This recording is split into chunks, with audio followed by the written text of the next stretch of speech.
господа, соло за вас ще танцува Боби Турбото.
Боби, нямам думи. Аплодисменти за Боби Турбото! Заповядай микрофон.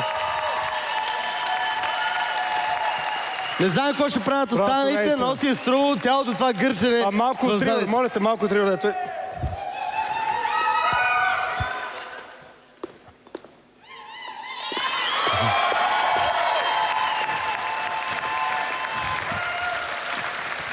Струва си е гърченето, да. Да чуем коментарите на журито. Кой иска да започне? Аз! Орлине, заповядай. Наблюдавал съм Боби много пъти в дискотека как е танцувал. На Майкъл Джексън съм си казал, публиката трябва да види това. Публиката трябва да види това, което се случва. Можеше по-дълго даже. Да, но, нали, колкото по-хубаво ти става, толкова по-добре е да спре в един миг, когато ти е най-хубаво и ще спре точно когато трябва.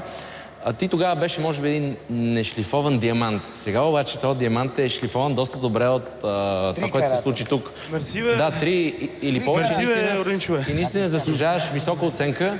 Така, ако не е най-високата за това, което направи. В смисъл, няма как да е по-добър от Майкъл Джексън. Това ни е ясно.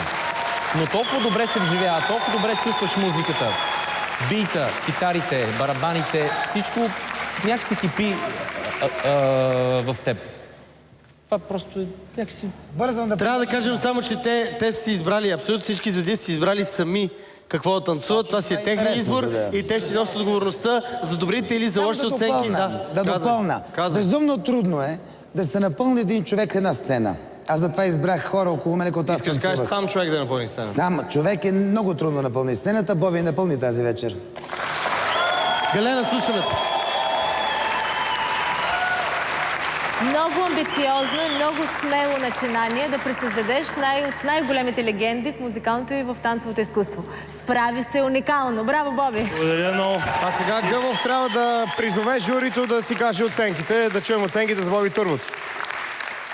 Гъмов.